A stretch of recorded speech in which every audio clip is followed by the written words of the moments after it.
Donc, mesdames et messieurs, bonjour. Nous allons aujourd'hui parler de la transformation, et plutôt l'ultra-transformation et également l'ultra-formulation des aliments, et nous poser la question, finalement, en matière de transformation des aliments, est-ce qu'on est allé trop loin et quels sont les potentiels impacts sur notre santé? Alors, au cours d'une vie, nous ingérons donc 30 tonnes d'aliments, 50 000 litres de boissons, on l'avait évoqué lors de la leçon inaugurale, et cette alimentation est un vecteur d'un ensemble de constituants complexes, évidemment tout ce qui va être nutritionnel, donc les protéines, les lipides, glucides, les vitamines, les minéraux, de l'alcool parfois, mais également tout un ensemble d'autres constituants non nutritionnels, au sens biochimique du terme, mais qui vont également avoir des impacts potentiels sur notre santé, et en particulier certaines substances, certains ingrédients comme les additifs alimentaires, et également certains contaminants qui se retrouvent dans les aliments sans qu'on ait forcément eu l'intention de les trouver à la base, donc des contaminants qui peuvent provenir des pratiques agricoles, mais aussi des procédés de transformation, et ce dont on va parler aujourd'hui. Alors, tout d'abord, juste un petit élément, une petite mise au point historique. Quand on parle de transformation des aliments, l'important est de ne pas jeter le bébé avec l'eau du bain, pour parler de manière assez familière.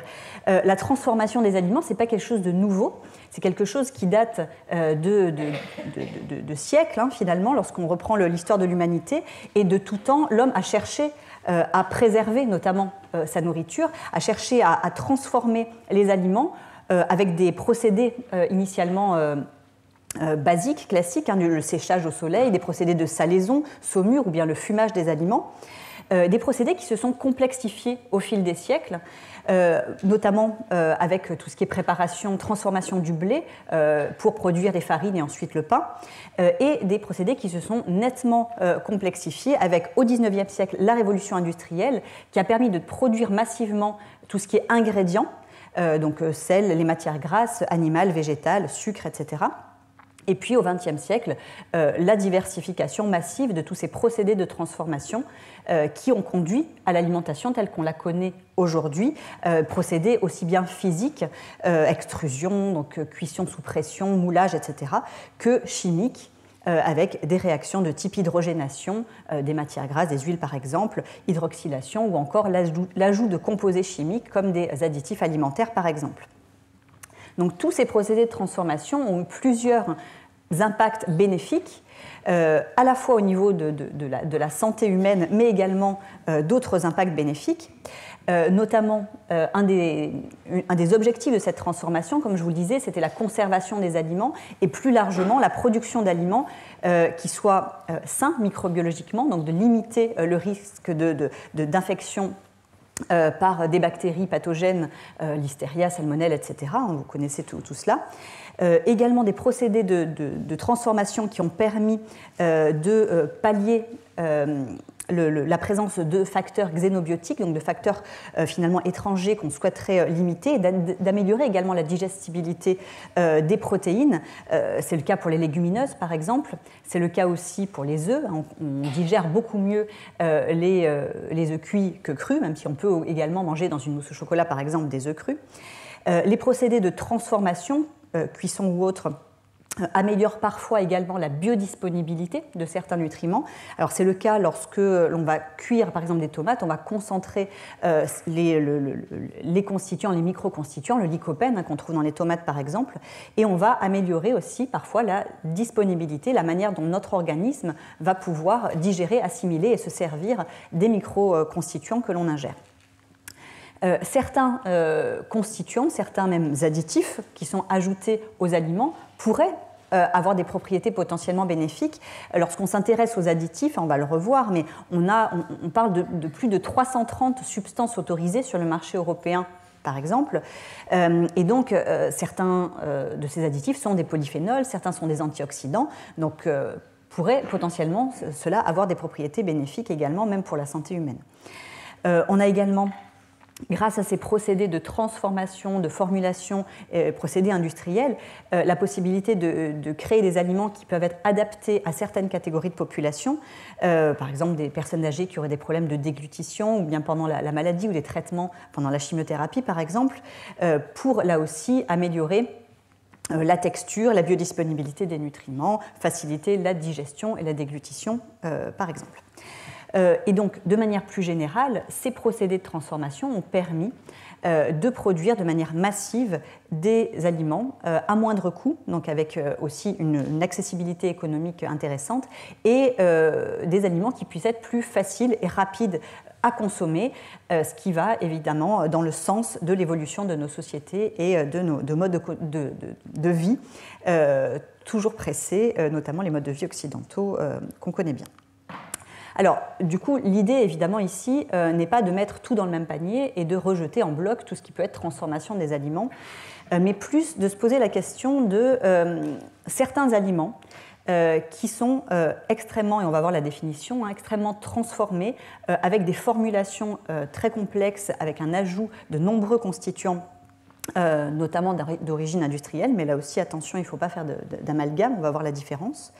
Eh bien, est-ce qu'on est allé trop loin avec certains de ces aliments, certains de ces procédés, certaines de ces formulations? Les questions dans ce domaine-là, sur l'impact de la transformation, la formulation des aliments sur la santé, ont émergé, notamment donc dans le monde scientifique, du fait de certaines propriétés, de certaines caractéristiques d'un groupe d'aliments qu'on dit aliments ultra transformés, qu'on va définir notamment avec la catégorisation NOVA, avec des caractéristiques qui sont alors déjà d'ordre nutritionnel, puisque en moyenne, on a affaire à des aliments qui ont une moins bonne qualité nutritionnelle, donc une teneur plus élevée en sucre, en acides gras saturés, avec moins de fibres, moins de vitamines. Là aussi, on parle d'une moyenne. Tous les aliments dits ultra transformés ne sont pas forcément moins bons nutritionnellement. Ce sont deux dimensions différentes. On se pose également la question d'un impact potentiel de certains ingrédients et notamment de certains additifs. Là aussi, tous ne sont très certainement pas délétères, mais certaines études expérimentales, et notamment vous le verrez dans le séminaire qui va suivre grâce aux travaux du docteur Benoît Chassin, certaines études ont pointé des risques potentiels pour la santé de certains additifs qui commencent là à sérieusement poser question. Risque potentiel d'autres ingrédients également industriels ou d'autres procédés de transformation. On a, comme je vous le disais, affaire à des aliments qui ont été aussi conçus pour être conservés plus longtemps, mais ça veut aussi dire des aliments qui vont rester plus longtemps sur les étagères, dans les rayons, et dans plus longtemps au contact des emballages, qui peuvent être plastiques ou d'autres types, avec la question de la migration potentielle de certaines substances depuis les emballages vers la matrice alimentaire, et du coup la question potentielle de l'impact de ces contaminants sur la santé. On se pose aussi la question des composés qui sont créés lors des procédés de transformation, donc néoformés, qui ne sont pas initialement dans les matrices alimentaires, mais qui apparaissent au cours des procédés de transformation, et du coup de leur impact sur la santé. Et puis, question de la modification finalement de la matrice alimentaire, quand on transforme de manière intense, que ce soit physiquement ou chimiquement, les aliments, les matières premières pour créer ces aliments dits ultra transformés, quels impacts sur la vitesse d'ingestion, sur la biodisponibilité des nutriments et des autres substances, et plus généralement sur la santé à long terme de tous ces procédés-là. Donc c'est en cela, c'est tous ces éléments-là qui ont amené les scientifiques à se poser la question de l'impact potentiel de ces aliments, de ce degré de transformation et de formulation sur la santé. Alors, pour étudier justement tout ça, les liens entre degré de transformation et risque de pathologie à long terme, il a fallu se doter de classifications. Il fallait bien, dans nos études épidémiologiques, nos études de consommation en population, pouvoir classer, pouvoir différencier les aliments consommés selon leur degré de transformation. Et donc pour cela, plusieurs classifications ont été proposées au niveau européen, au niveau international.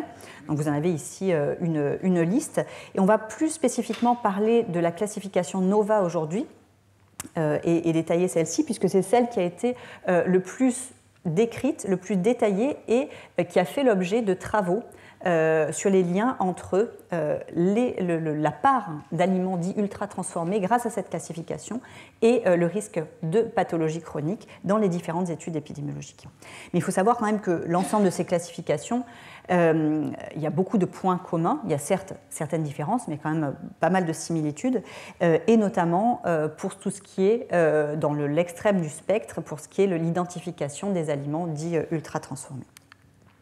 Alors comment est-ce que cette classification NOVA permet de différencier les aliments selon leur degré de transformation? Eh bien, elle permet de les classer en 4 groupes. Le premier groupe, ce sont les aliments dits pas ou peu transformés.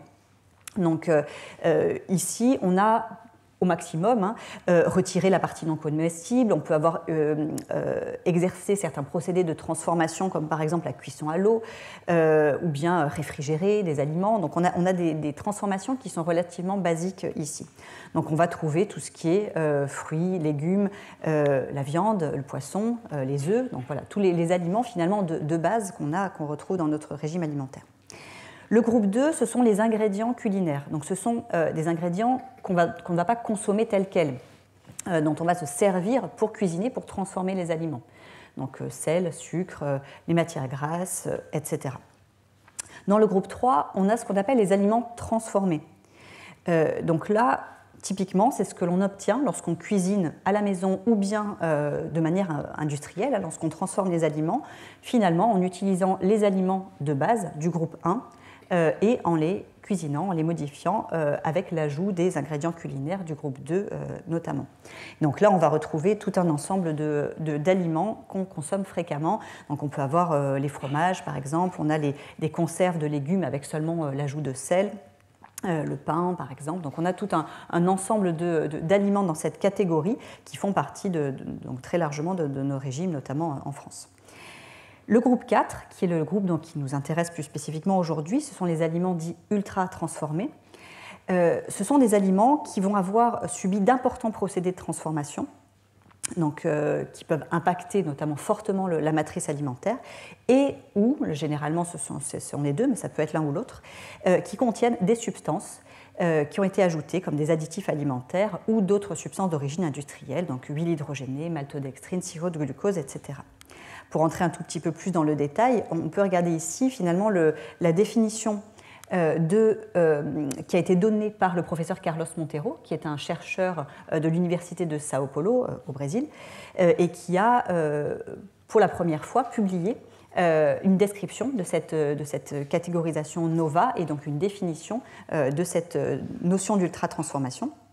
Donc, Carlos Monteiro, qui d'ailleurs interviendra lors du séminaire du 28 juin, donc du colloque du 28 juin, pour présenter notamment ses travaux sur l'ultra-transformation conduits au Brésil.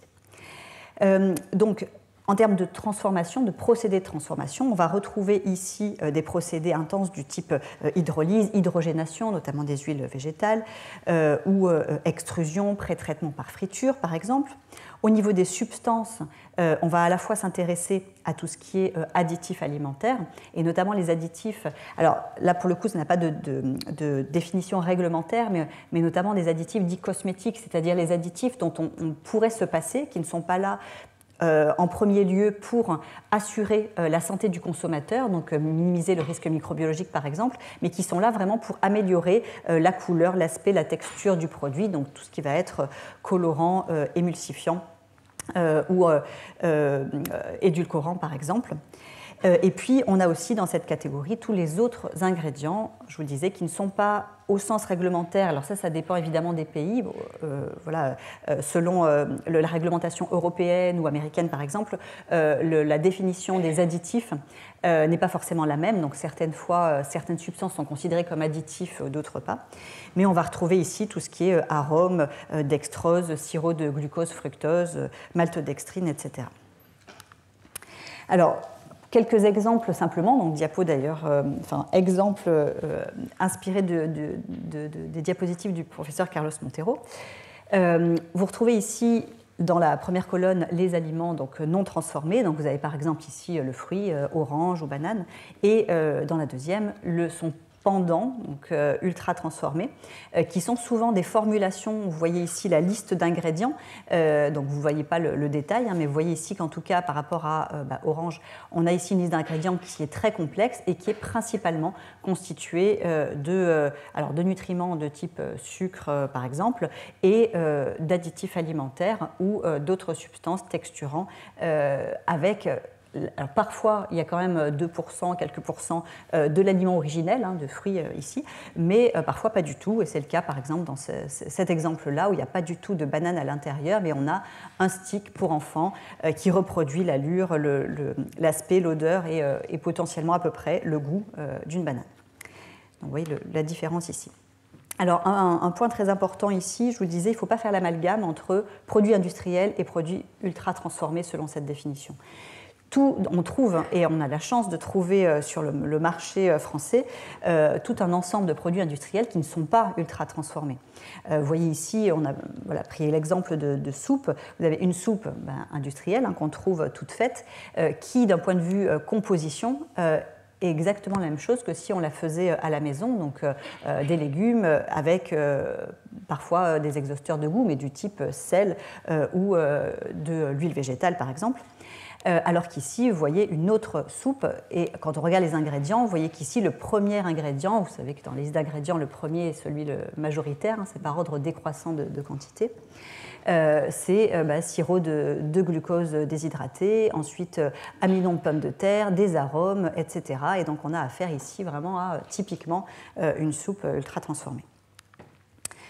En matière de proportion, de ce que représentent ces aliments dits ultra transformés avec la définition Nova au niveau des régimes alimentaires, on a une forte hétérogénéité selon les pays, avec des proportions. Donc là, ici, on parle en part d'aliments ultra transformés sur le total des calories consommées, donc en part de l'apport énergétique.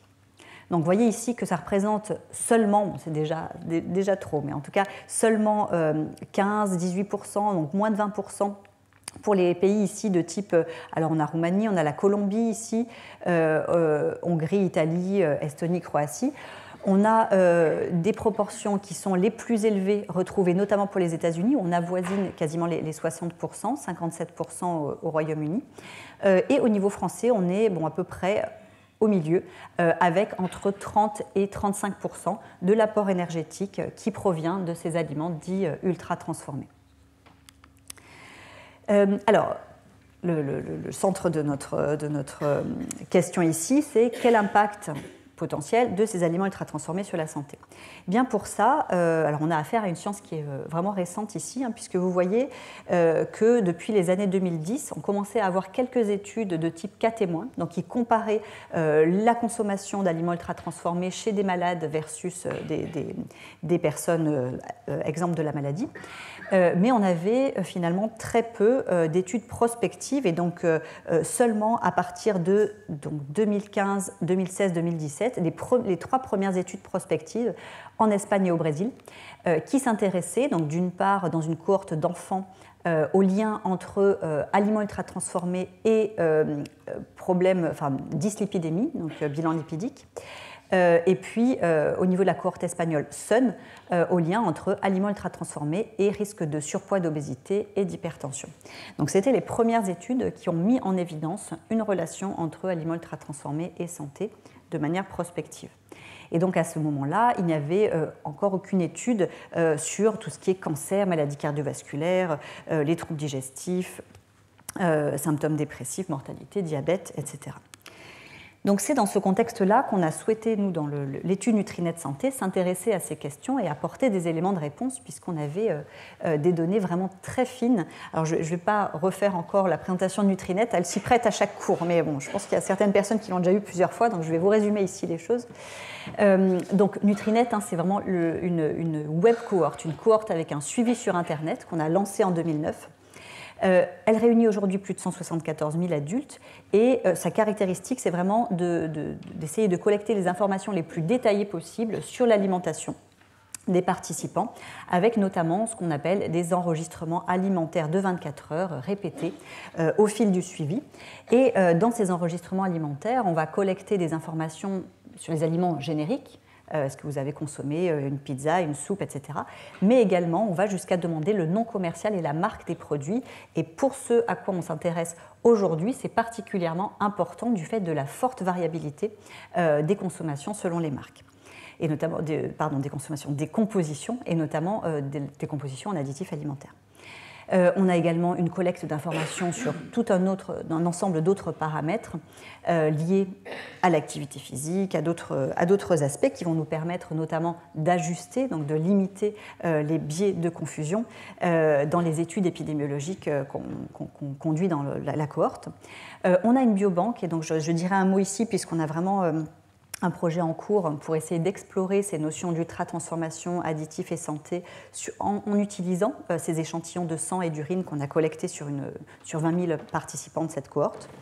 On est en train, et là, notamment dans le cas dans ce projet sur les additifs alimentaires et les aliments ultra-transformés, de collecter les selles pour étudier le microbiote intestinal des participants, et ce, en partenariat avec l'équipe du docteur Benoît Chassin.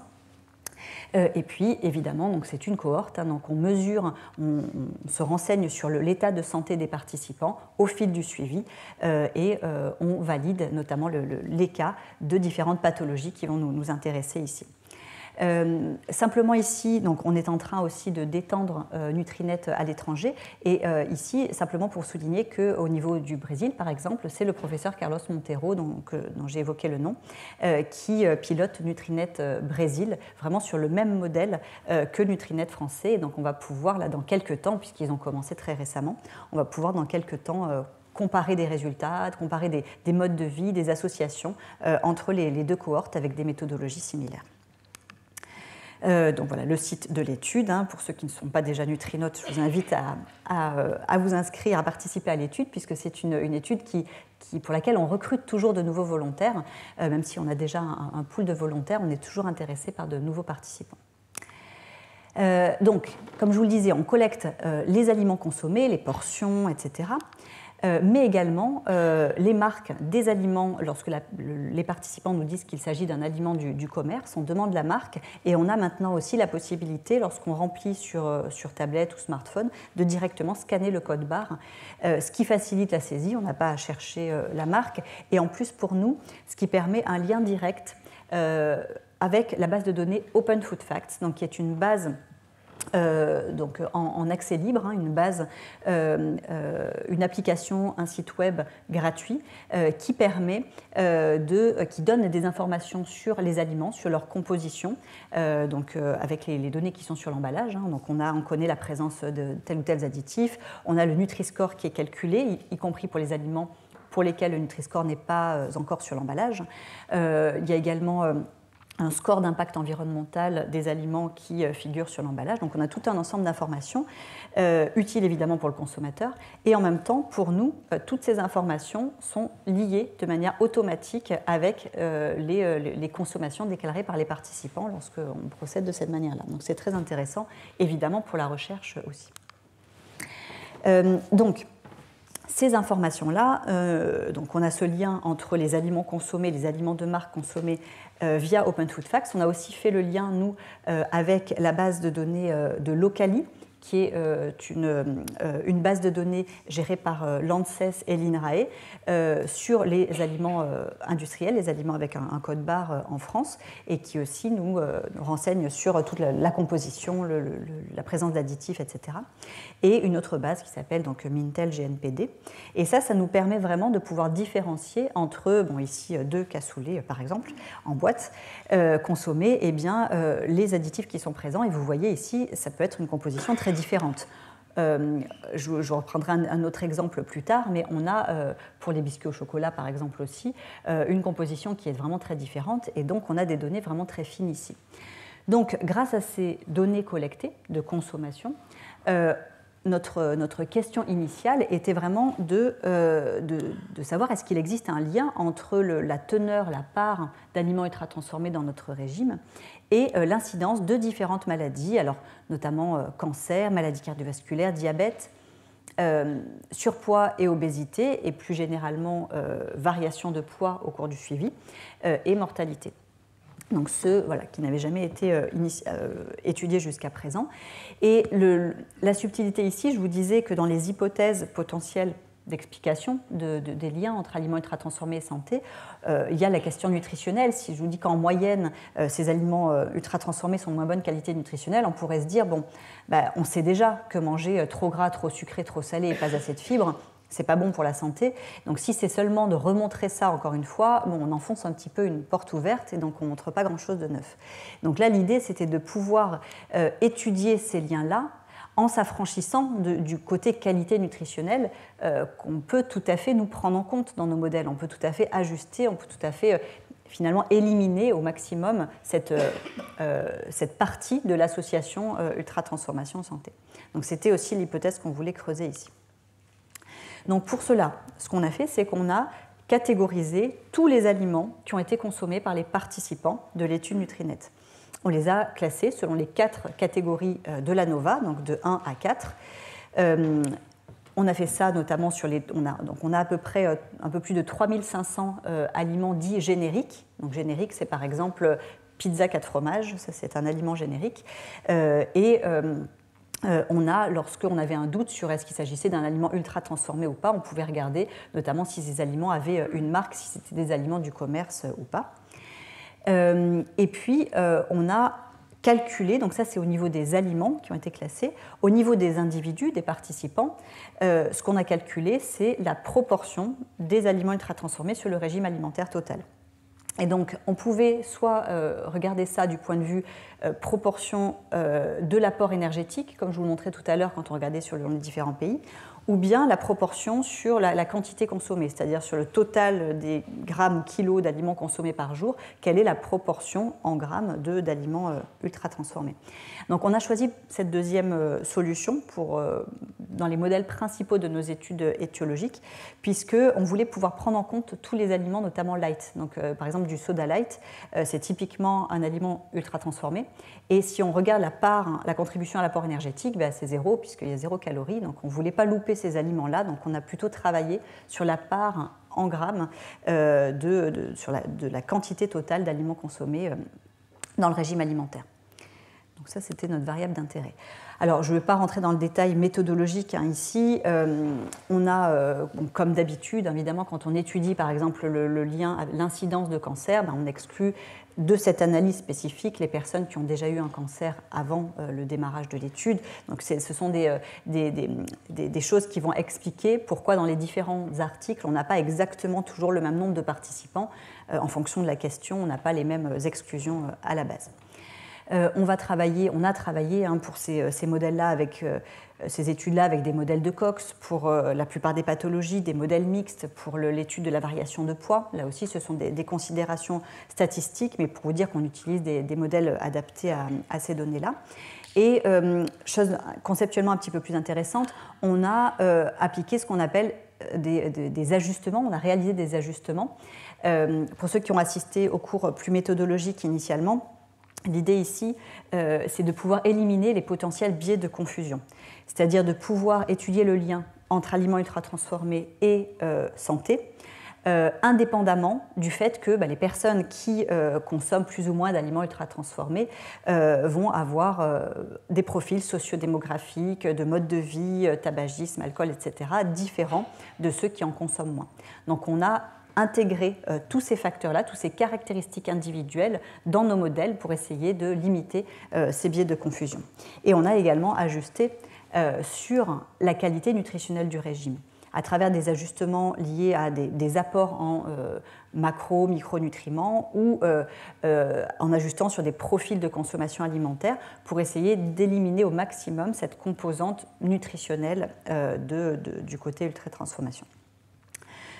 Puis on a réalisé d'autres analyses de sensibilité ou des analyses secondaires, je vous en dirai un petit mot après. Alors le premier article qu'on avait publié, c'est simplement déjà pour décrire la consommation d'aliments ultra-transformés dans la cohorte. Et donc on a ici obtenu des chiffres du type, donc on avait à peu près 18% du poids des aliments, de la quantité totale d'aliments en grammes ou en kilos par jour, qui étaient des aliments ultra transformés. Et ces aliments ultra transformés représentaient ici 35,9% de l'apport énergétique dans la cohorte.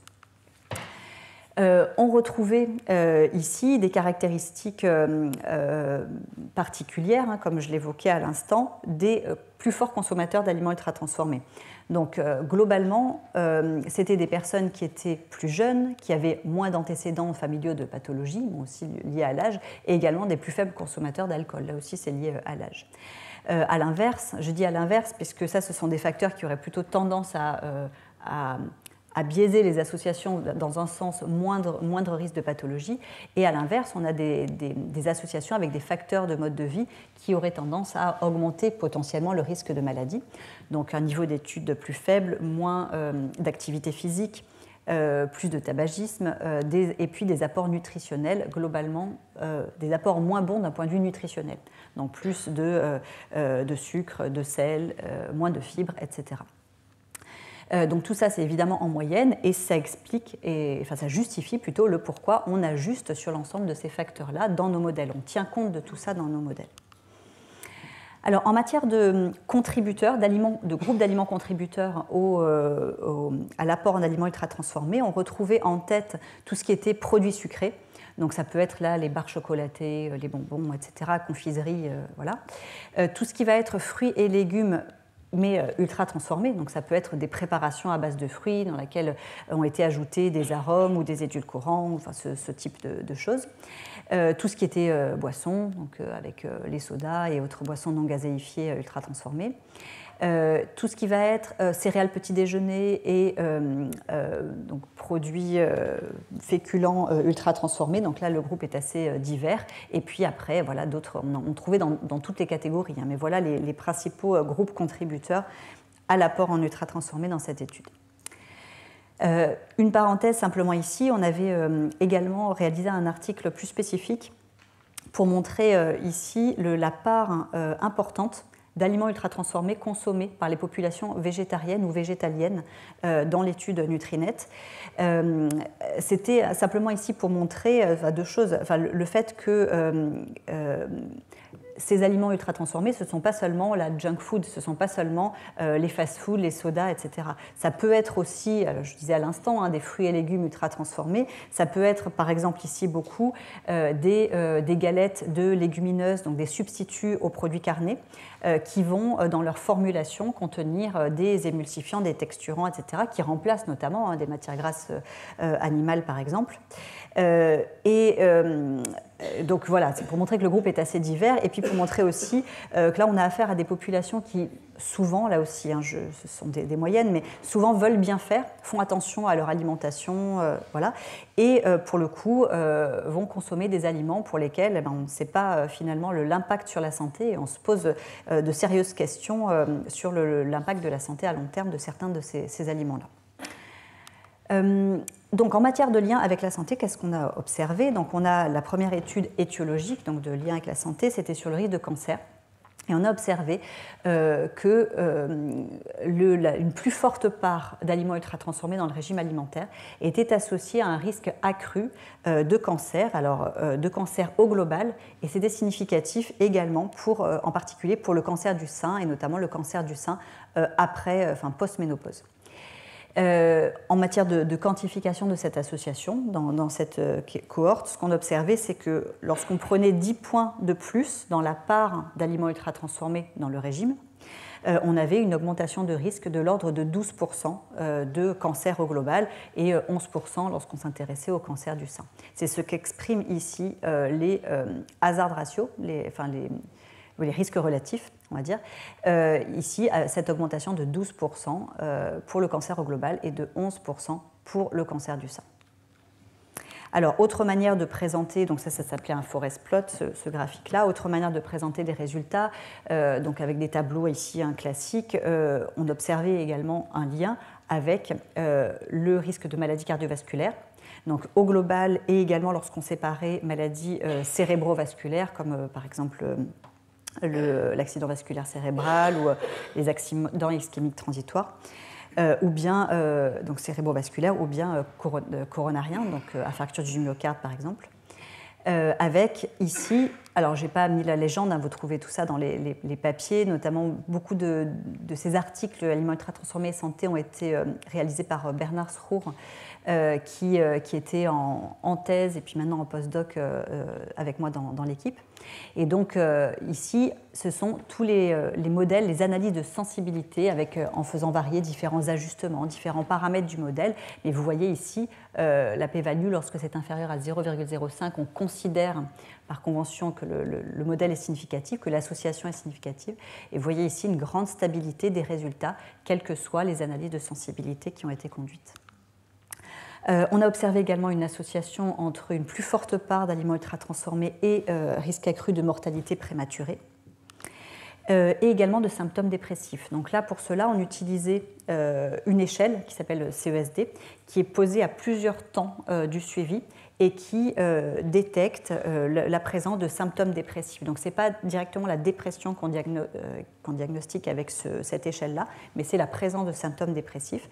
Et donc on est parti de personnes qui n'avaient pas de symptômes dépressifs initialement et pour qui les symptômes apparaissaient au cours du suivi. Et on a observé une association donc, prospective avec la consommation d'aliments ultra-transformés.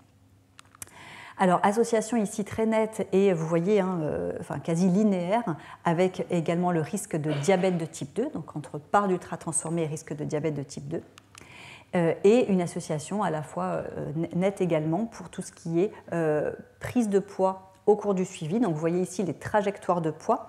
Alors globalement, et c'est classique avec le suivi et notamment avec l'âge, il y a une prise de poids pour tout le monde, on va dire, en moyenne évidemment. Mais vous voyez qu'ici la pente est plus élevée, plus importante dans le quatrième quartile, qui sont les plus forts consommateurs, ceux qui ont la part d'ultra-transformés la plus importante dans le régime alimentaire. Et là, ici, ce sont des modèles qui montrent le lien entre part d'ultra-transformé et incidence, le risque de devenir en surpoids ou de devenir obèse au cours du suivi. On a ici des analyses qui montraient un lien entre ultra-transformation, consommation d'ultra-transformation et symptômes troubles fonctionnels digestifs et notamment syndrome du côlon irritable. Mais attention, ici, il s'agissait d'une étude transversale. Donc, il ne s'agissait pas d'une étude prospective. Donc, elle montrait ici que chez les personnes qui avaient ces troubles-là, eh bien, il y avait une consommation plus importante d'aliments ultra-transformés.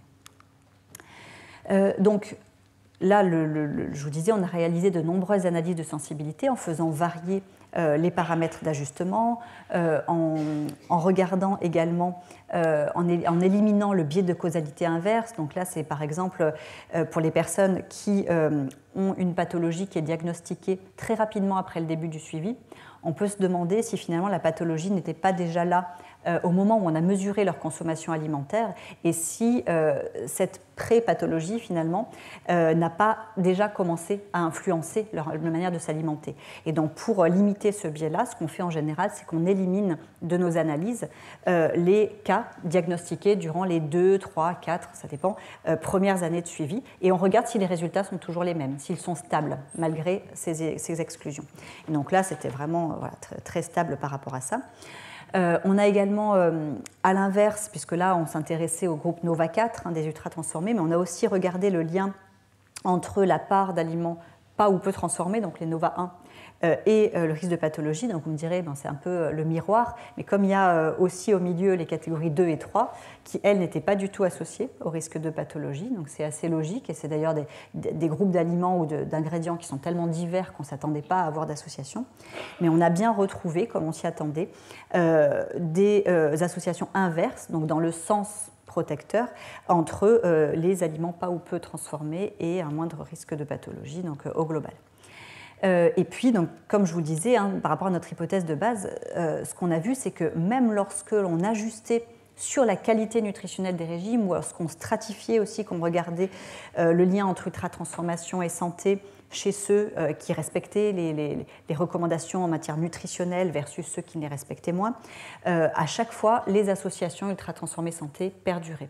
Et donc là, ce que ça nous a évoqué, c'est le fait que, certes, sûrement une partie de l'association entre aliments ultra-transformés et santé passent par leur moins bonne qualité nutritionnelle en moyenne, mais pas toute l'association passe par là. Il y a certainement d'autres explications, d'autres facteurs qui ne sont pas seulement liés au gras, au sucre, etc. de ces aliments. Donc voilà, là c'est la synthèse de ce qu'on a trouvé dans Nutrinet. Et c'est vrai que le fait d'avoir pu publier ces articles dans des journaux reconnus dans le domaine scientifique nous a permis également d'avoir pas mal de bruit dans la presse, donc déjà de faire connaître aussi auprès du grand public ces travaux-là, et puis d'avoir un réel impact sur les politiques publiques. Ça a eu un poids aussi à ce niveau-là, avec, dès la publication du papier Cancer, le même mois en février, un groupe parlementaire qui a demandé l'ouverture d'une commission d'enquête parlementaire sur l'impact de l'alimentation industrielle sur la santé, dans le cadre de laquelle on a été auditionné, et puis on l'a été après à plusieurs reprises, alors soit sur les aspects ultra-transformation de manière générale, soit sur des questions plus ciblées, comme par exemple la problématique des additifs nitrités, nitrites, plus récemment, dont vous avez aussi entendu parler. Et donc ça a aussi permis du coup de modifier les recommandations à la fois en France et à l'international pour intégrer cette notion d'ultra-transformation. Ça, c'est une synthèse en français des travaux qui ont été publiés dans Nutrinet Santé, les travaux que je viens de vous présenter là, et qui est paru dans les cahiers de nutrition et de diététique. Et donc, ce qui est intéressant, je vous disais que c'est une science assez récente, mais c'est une science qui évolue très rapidement. Donc, depuis ces quelques travaux-là, donc là j'ai remis ici en jaune les 3 études prospectives qui préexistaient. Il y a les 7 études dans Nutrinet Santé qu'on a observées, mais vous voyez qu'ici maintenant, on a plus de 70 études prospectives dans le monde qui ont confirmé ces résultats-là, avec donc des outcomes, donc des effets santé très divers, à la fois d'ordre cardiovasculaire, cancer, obésité, etc., dans des pays très différents sur tous les continents du globe, et des études des cohortes, des populations qui sont là aussi très différentes.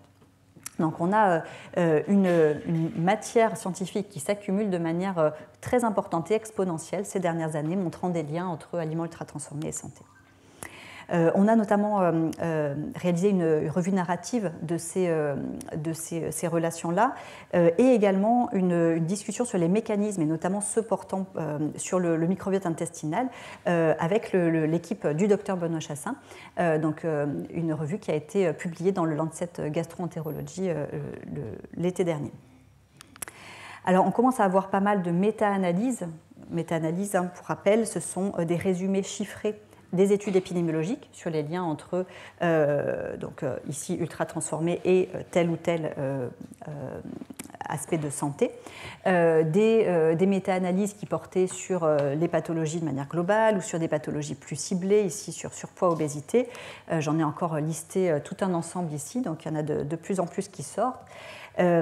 Et qui, de manière cohérente, montre vraiment les liens entre consommation ultra-transformée et différents problèmes de santé.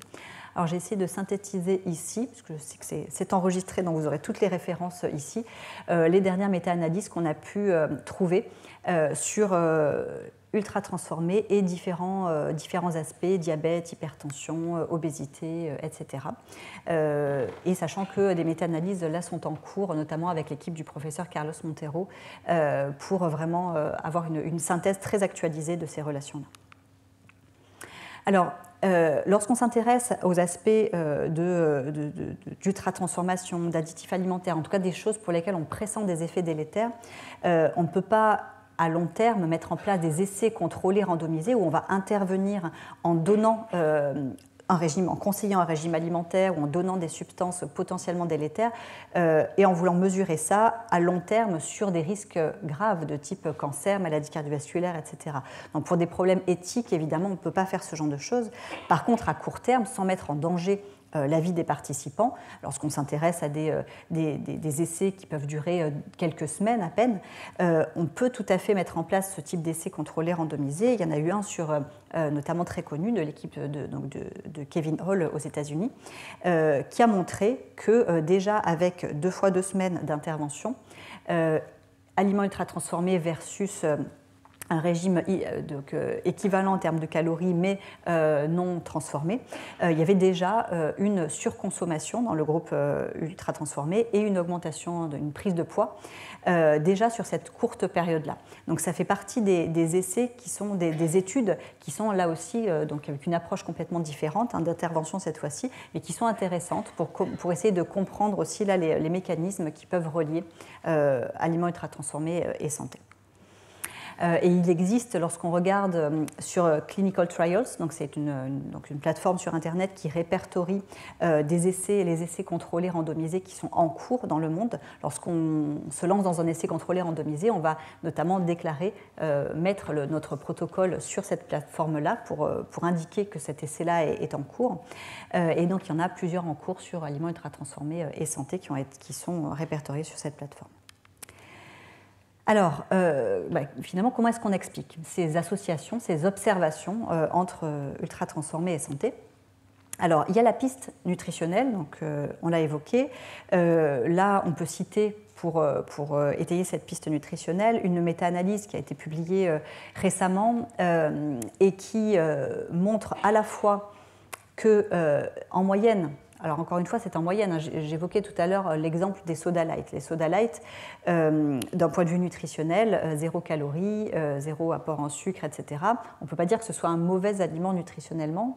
Par contre, d'un point de vue ultra-transformation, on est complètement entre les édulcorants ou les colorants qui sont présents dans ce produit-là. On est vraiment dans un aliment dit ultra-transformé.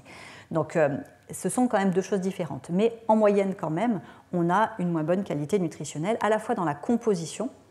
Donc, on voit ici que dans les personnes qui ont une part d'ultra-transformé plus forte dans le régime alimentaire ont des apports globalement plus élevés en énergie, en acides gras saturés, en sucre, et plus faibles en micronutriments, en fibres. Donc ça, ce sont des choses que l'on voit avec ces méta-analyses qui ont été réalisées sur des études nationales représentatives. Et on voit aussi qu'il y a un effet de substitution, c'est-à-dire que dans ces régimes riches en ultra-transformés, il y a aussi moins d'aliments moins transformés, évidemment, et donc moins de légumes, légumineuses, fruits, etc., qui, eux, peuvent avoir des effets bénéfiques sur la santé, et ça, ce sont des choses qui ont été avérées. Donc ça, c'est une piste, c'est un fait, mais comme je vous le disais, les études épidémiologiques prennent en compte ces facteurs-là. Donc ce ne sont pas les seules explications, ce n'est pas la seule explication. Et donc pour cela, on est vraiment en train de mener un programme de recherche détaillé pour explorer toutes les autres facettes de ces aliments ultra-transformés et leurs impacts potentiels sur la santé. Alors je me perçois ici que c'est assez petit, mais pour vous donner quelques exemples, on s'intéresse à tout ce qui va être changement impact sur la matrice alimentaire et la texture des aliments. Donc ça, tout ce qui va être transformation des aliments vont jouer à la fois sur ces aspects de matrice et également sur les contaminants néoformés. Tout ce qui va être également formulation des produits, donc avec les additifs alimentaires, les autres ingrédients, et puis le fait aussi d'avoir ce contact prolongé avec les matériaux d'emballage. Donc tout ça, ce sont les pistes qu'on explore maintenant dans notre laboratoire de recherche et qui peuvent jouer sur différents facteurs intermédiaires de santé avant d'en arriver aux pathologies de type cancer, maladie cardiovasculaire, etc. Il peut y avoir des problèmes au niveau dyslipidémie, tout ce qui va être modification du microbiote intestinal, on va le voir dans le séminaire dans un instant. Ça peut aussi, ces relations peuvent être médiées par une augmentation du poids, par des processus inflammatoires, de stress oxydant, résistance à l'insuline, etc. Et donc c'est vraiment ce qu'on explore à l'heure actuelle dans le cadre d'un programme notamment financé par l'Institut national du cancer, par l'European Research Council, le ministère de la Santé et par la Fondation Bettencourt. Alors, notre manière de procéder dans le cadre de ce programme de recherche, c'est d'abord d'évaluer l'exposition à ces différents facteurs, donc aux additifs alimentaires, aux matériaux de contact ou aux contaminants néoformés, d'étudier ensuite le lien avec le risque de pathologie chronique, mais également d'étudier les mécanismes qui sous-tendent ces relations avec une approche à la fois d'épidémiologie mécanistique, donc qui va être basé sur des biomarqueurs de différents processus de santé, mais également des approches expérimentales, alors que nous ne conduisons pas dans notre laboratoire, hein, nous ne travaillons pas, nous, sur des modèles cellulaires ou des modèles animaux, mais nous travaillons avec des équipes partenaires, comme l'équipe de Benoît Chassin, l'équipe Toxalim également à Toulouse, ou bien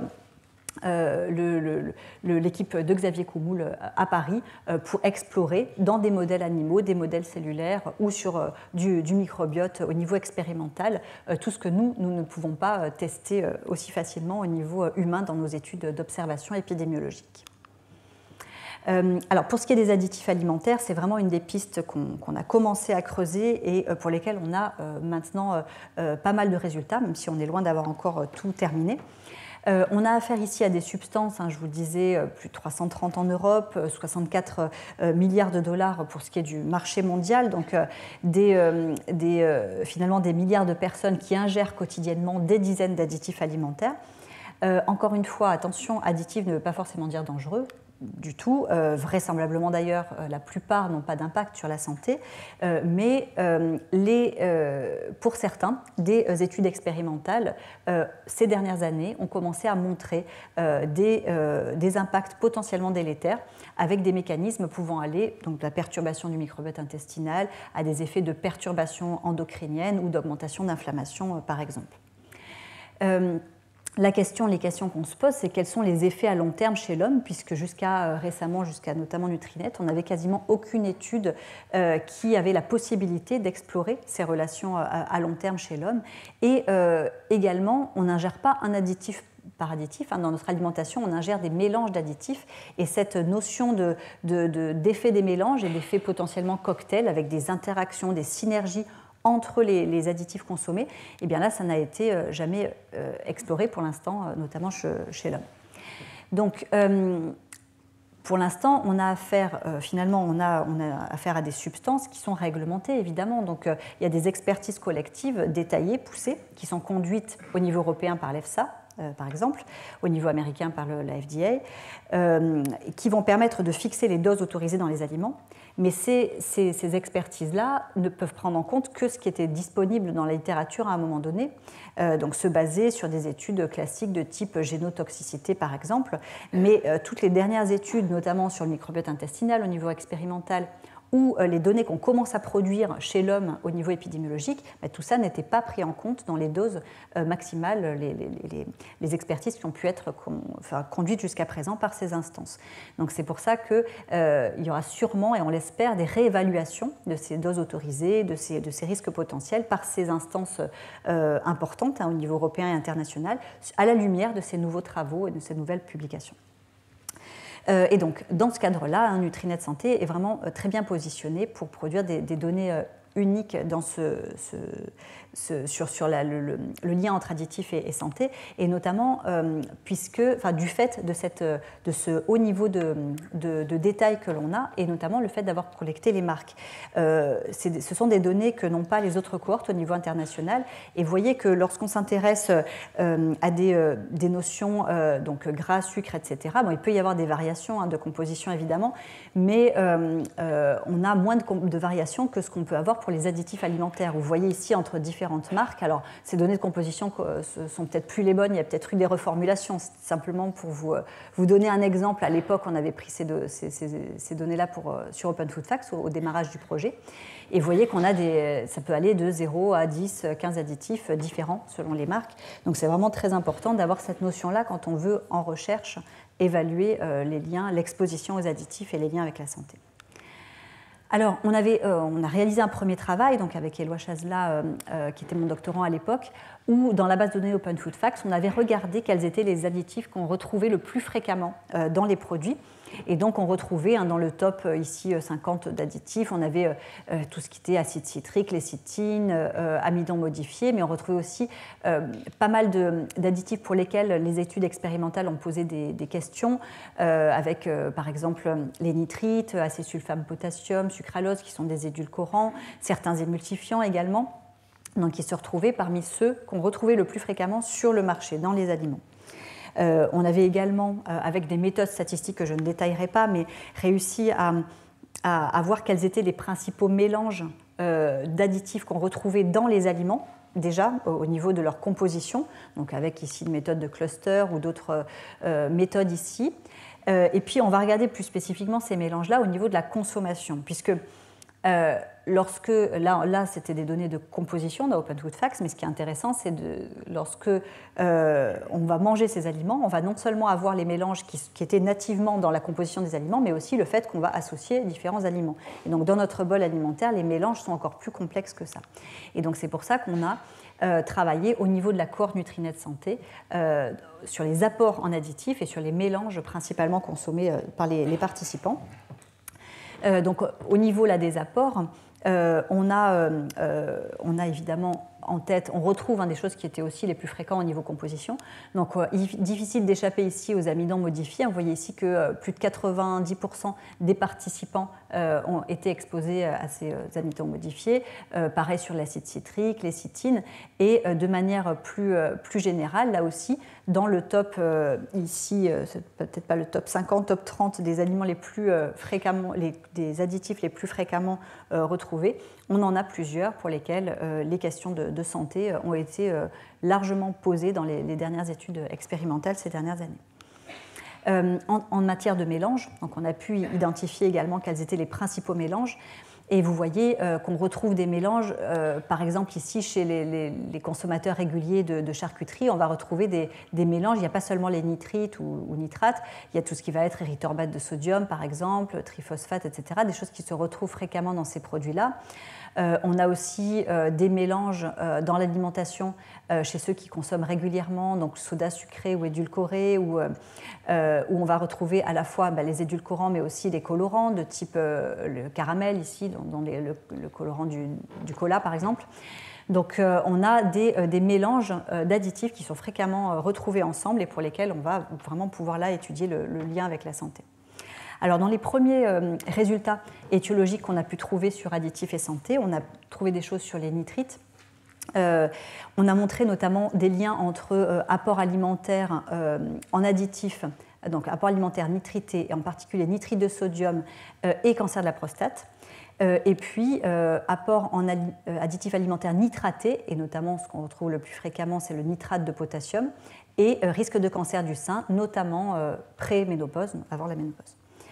Là, dans cette étude-là, on n'avait aucune association détectée avec les nitrites ou les nitrates des sources naturelles, puisqu'on en trouve naturellement dans les aliments, dans l'eau de boisson, provenant soit des pratiques d'élevage, soit comme constituants naturels des végétaux. Les nitrates sont aussi des constituants naturels des végétaux.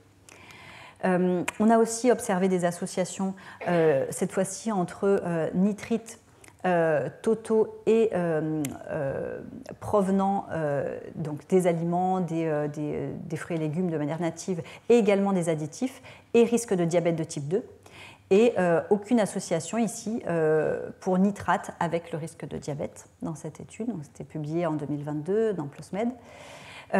On avait également des liens. Alors, on n'a rien observé avec les risques de maladies cardiovasculaires, donc c'était intéressant parce qu'il y avait plusieurs études, notamment expérimentales, qui suggéraient des effets potentiellement protecteurs des nitrates, notamment, ou nitrites naturels, qu'on n'a pas retrouvé ici. On n'a pas non plus retrouvé d'association dans le sens délétère sur le risque cardiovasculaire. En revanche, on a observé une association entre les additifs, le nitrite de sodium plus particulièrement, et un risque accru d'hypertension artérielle dans l'étude Nutrinet. Alors, autre classe d'additifs pour lesquels on a de premiers résultats, ce sont les édulcorants. Donc là, on a observé, par rapport au risque de cancer, des liens entre édulcorants totaux. Alors, quand je dis édulcorants totaux, on a pris en compte l'ensemble des édulcorants qui pouvaient être consommés, y compris ceux qui étaient consommés de manière beaucoup plus rare dans la cohorte.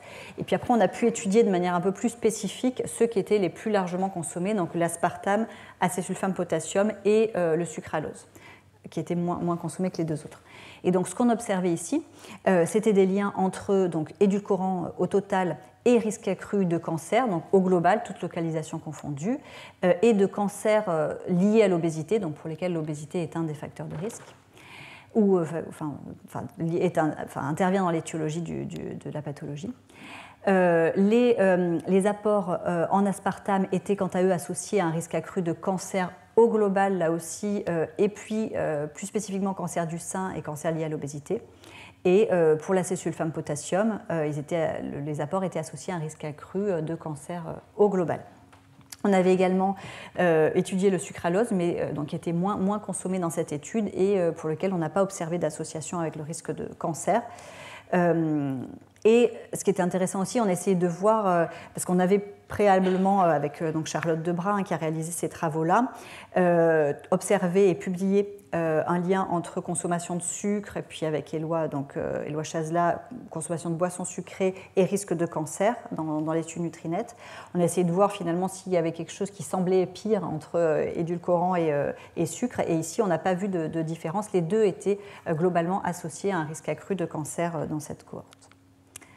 On a également observé un lien entre apport en édulcorant et risque de maladies cardiovasculaires au global et puis de maladies cérébrovasculaires. L'aspartame était plus spécifiquement associé à un risque accru de maladies cérébrovasculaires, alors que l'acésulfame K était associé à un risque accru de maladies coronariennes. Et puis les apports en sucralose étaient associés à un risque accru également de maladies coronariennes. Et donc là aussi, les deux, on n'a pas vu de bénéfice de substituer finalement le sucre par les édulcorants ou l'inverse d'ailleurs. Donc ça, ces travaux-là ne sont pas encore publiés, donc on a rendu notre révision, donc on attend la décision du journal, mais on a observé des associations entre édulcorants, là aussi au global, l'aspartame et l'acésulfame potassium et sucralose, et risque de diabète de type 2. Avec tout un ensemble d'analyses de sensibilité pour voir la robustesse de ces résultats, notamment le biais de causalité inverse, qui est potentiellement important sur ce travail-là. Et pas de bénéfice non plus ici de substituer le sucre par les édulcorants pour la prévention du diabète, voire, ici en tout cas, on montre qu'il y a potentiellement des risques d'après cette étude. Autre type d'études qu'on a conduites sur les additifs, on s'est intéressé aux émulsifiants et donc là, notamment très inspiré par les travaux expérimentaux de l'équipe du docteur Benoît Chassin, on a voulu voir pour la première fois ce que ça donnait au niveau humain, et donc avec Nutrinet, et on a observé, ce sont des travaux là aussi qui ne sont pas encore publiés, qu'on a soumis pour publication, un risque accru entre la consommation, l'apport en 7 émulsifiants et 3 groupes globaux d'émulsifiants et risque accru de cancer. Ici, donc on avait notamment des résultats pour tout ce qui était monoédiglycéride d'acide gras, ici donc sodium stéaroyl lactylate, citrate de sodium, les carragénanes aussi, ici graines de caroube, goxanthane et triphosphate, et puis de manière plus globale, le groupe global des celluloses, lactylates et toujours les esters de monoédiglycéride d'acide gras. On a également un travail qui a été soumis pour publication qui montrait des liens, je ne détaillerai pas encore ici, mais entre différents types d'émulsifiants et de groupes d'émulsifiants et un risque accru, cette fois-ci, de maladies cardiovasculaires. Et on a également des travaux en cours avec un article là qui va être très prochainement soumis pour publication, suggérant également des associations entre plusieurs classes d'émulsifiants et cette fois-ci le risque de diabète de type 2.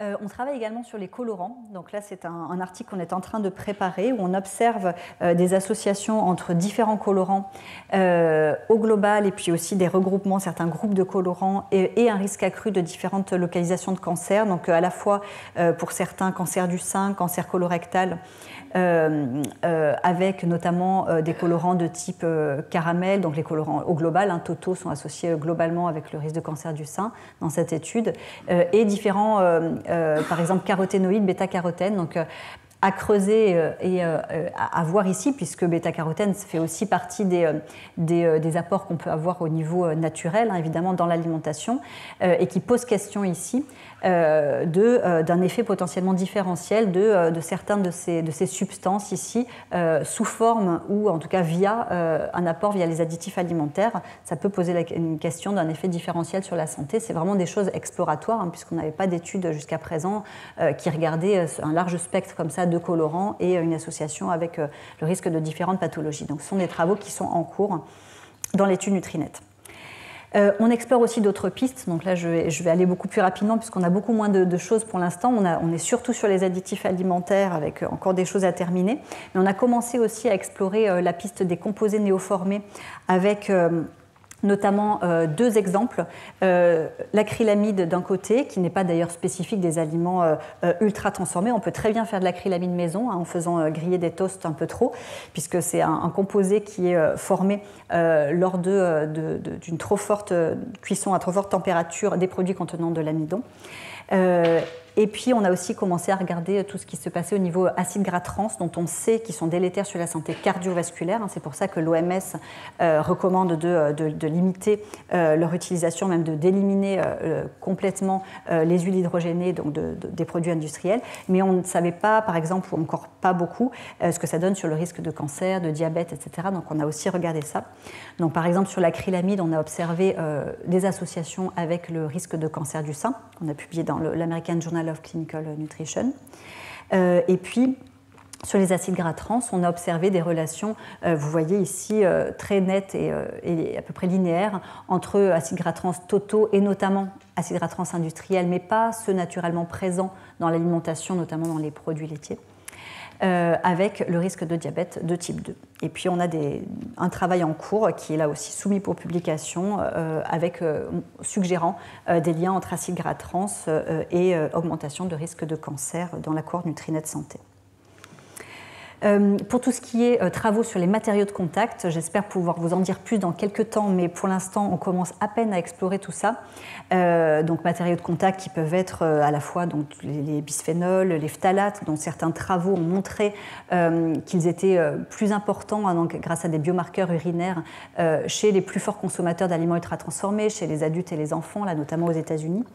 On va vraiment là avoir aussi une mine d'informations dans Nutrinet Santé pour explorer tout ça. Et je vous le disais, notamment grâce au lien maintenant qu'on fait avec Open Food Facts, ce qui fait que quand on a ce scan des produits, on sait lorsque un soda est consommé par exemple, si c'était dans une bouteille en verre, en plastique ou une canette. Et donc on a ce détail-là qui va vraiment nous permettre d'explorer plus avant le lien entre matériaux de contact et risque pour la santé. Et donc là, on a beaucoup de choses en cours sur ce programme de recherche global aliments ultra-transformés, additifs et santé. Donc on est en train déjà de réaliser différentes synthèses. Donc par exemple, plusieurs des figures, quand je marquais que c'était soumis là dans le travail, plusieurs des figures seront dans cet article-là qui nous avait été commandé par le BMJ sur ultra-transformés et santé cardiovasculaire. On a une poursuite de tout ce qui est travaux de liens entre les additifs et y compris maintenant les mélanges d'additifs et la santé. Ça, on n'a pas commencé à l'explorer, on a déterminé les mélanges, mais maintenant on commence tout juste le lien avec les pathologies. On a également, donc je l'évoquais, des analyses des dosages, donc cette fois-ci des analyses de laboratoire qui sont en cours sur plus de 6000 participants de la cohorte, notamment dans des analyses de biomarqueurs plasmatiques, pour mesurer des marqueurs de stress oxydant, d'inflammation ou des profils de métabolites, de dérégulation du métabolisme chez ces participants, et pour pouvoir voir dans quelle mesure finalement ces relations entre consommation d'aliments ultra-transformés ou profil d'exposition aux additifs et santé peuvent être médiées par un stress oxydant, une inflammation, etc. Donc on utilise justement la biobanque de l'étude Nutrinet pour creuser d'un point de vue mécanistique ces relations-là. Donc on va avoir aussi tout le volet sur le microbiote intestinal. On a également la reproduction de ces travaux à la fois à des fins descriptives sur un échantillon représentatif de la population française, donc dans l'étude Esteban, sur les apports en additifs, les mélanges, on est en train de faire ça. Et parce que, ça aussi je l'avais évoqué dans le cours un peu plus méthodologique, mais même si pour l'instant dans Nutrinet on est à peu près les seuls à avoir ces notions de marque, etc., donc avoir des données très précises. Mais c'est quand même très important d'essayer de reproduire ces résultats dans d'autres cohortes sur les additifs. Et donc on va travailler également, on est en train de quantifier les apports en additifs dans la cohorte EPIC, la cohorte européenne qui a été présentée par le professeur Elio Riboli sur les 10 pays européens pour pouvoir essayer de reproduire ces résultats sur additifs et d'autres composants et santé dans cette cohorte-là. On a également donc, les travaux expérimentaux pour essayer lorsqu'on va observer des liens entre ces mélanges d'additifs et santé, on va essayer de mimer ces mélanges-là chez l'animal, notamment sur des modèles et aussi in vitro, pour pouvoir regarder et explorer l'impact, et cette fois-ci dans des conditions expérimentales, sur différents paramètres qu'on ne peut pas faire nous, dans la vraie vie chez l'humain. Donc sur la perméabilité de la barrière intestinale, sur des aspects de perturbation du microbiote ou d'autres facteurs. Donc c'est des travaux qui sont en cours avec nos partenaires ici au niveau expérimental. On a aussi une exploration des biomarqueurs urinaires d'additifs et puis tous les travaux qui ne portent pas seulement sur les additifs mais sur les autres facettes des procédés de transformation et donc le futur notamment sur les emballages qu'on compte vraiment creuser. Donc pour conclure, de plus en plus d'études montrent des liens entre aliments ultra-transformés et risques accrus pour la santé. On a encore des besoins de recherche pour mieux comprendre quels sont les facteurs, les mécanismes sous-jacents, le poids relatif de ces différents facteurs, et pour aussi pouvoir avoir des actions adaptées. C'est-à-dire que si on s'aperçoit que tel ou tel additif cause tel ou tel problème, on va pouvoir avoir des actions au niveau réglementation, diminuer les doses autorisées, voire interdire certaines substances, et orienter les industriels vers des additifs ou des substances qui ne posent vraisemblablement pas de problème pour la santé. Il peut y avoir aussi après des substances qui vont être gardées, mais pour lesquelles on veut avoir un warning au niveau de l'étiquetage. Donc il peut y avoir des réponses adaptées d'un point de vue gestion des risques en fonction de ce qu'on observera là d'un point de vue recherche. Mais en tout cas, l'idée, c'est que d'ores et déjà, avec les données qu'on a là, on a assez d'éléments pour dire qu'il faudrait, dans l'état actuel des connaissances, limiter la consommation d'aliments ultra-transformés. Et donc ces travaux-là ont d'ores et déjà des impacts d'un point de vue politique publique. Je vous disais, avec cette commission d'enquête parlementaire et les auditions qui en sont suivies, et l'intégration dans les recommandations de cette limitation des ultra-transformés. Et donc ça, c'est vrai évidemment donc, au Brésil, avec notamment tout le courant porté par Carlos Monteiro, et c'est vrai également dans différents pays, comme donc, plusieurs en Amérique latine, Uruguay, Équateur, Pérou, mais également en Israël, en Malaisie ou encore en France, avec le Programme national nutrition santé actuel qui intègre cette recommandation qualitative. Également un rapport de l'OMS qui fait cette recommandation de manière plus globale au niveau mondial. Et donc finalement, dans l'état actuel des connaissances, et donc ça on y reviendra à la fois dans le cours sur le Nutri-Score mais aussi dans le cours sur les aspects durabilité, pesticides, etc. Ce qu'on sait à l'heure actuelle de l'impact des aliments sur notre santé, il y a 3 niveaux. Il y a le côté nutritionnel, donc trop gras, trop sucré, trop salé, etc., qui joue sur la santé, ça c'est sûr, et c'est important de le rappeler quand même, puisqu'on entend parfois des courants où certaines personnes voudraient substituer tout par le côté ultra-transformation, c'est-à-dire du moment qu'on ne mange pas ultra-transformé, alors tout va bien. Ah non, parce qu'on peut avoir des aliments qui ne sont pas ultra-transformés, mais pour autant qui ne sont pas bons nutritionnellement. Si on mange matin, midi et soir des kilos de gâteaux au chocolat maison, c'est pas parce que c'est maison que ce sera bon pour la santé. Donc, ce sont 2 dimensions complémentaires. Donc, il y a la dimension nutritionnelle, la dimension ultra-transformation, et puis il y a la dimension contaminants environnementaux et notamment pesticides. Et cela, pour l'instant, en tout cas, en pratique, ça peut se traduire au niveau de l'étiquetage, alors par le Nutri-Score au niveau nutritionnel, pour ce qui est pesticides, le logo agriculture biologique, en tout cas pour l'instant c'est ce qui couvre cette notion-là. Et nous ce qu'on voudrait c'est pouvoir proposer une amélioration, une évolution plus tard du Nutri-Score pour intégrer une information graphique qui donne une notion d'ultra-transformation des aliments. Et ça je vous en reparlerai puisqu'on conduit à l'heure actuelle, on a conduit un essai contrôlé randomisé dans Nutrinet pour tester cette nouvelle version du Nutri-Score et donc on aura l'occasion de réaborder cela dans le cours du 30 juin, il me semble, portant spécifiquement sur le Nutri-Score. Et donc, pour finir, on a rendez-vous tout de suite avec le docteur Benoît Chassin pour parler de ces aspects-là additifs et impact, notamment sur le microbiote intestinal. Et la semaine prochaine, on se retrouvera pour parler de différents aspects, alors d'idées reçues en matière de nutrition, de lien nutrition-santé, régime détox, gluten, effet du vin, du lait, des probiotiques, etc. sur la santé. Et le séminaire du professeur Marie Préau viendra compléter cette notion-là avec une approche finalement socio-anthropologique de ces notions de fake news et de la manière dont la population s'en empare et des conséquences que ça peut avoir sur nos habitudes alimentaires. Voilà, mais écoutez, je vous remercie pour votre attention.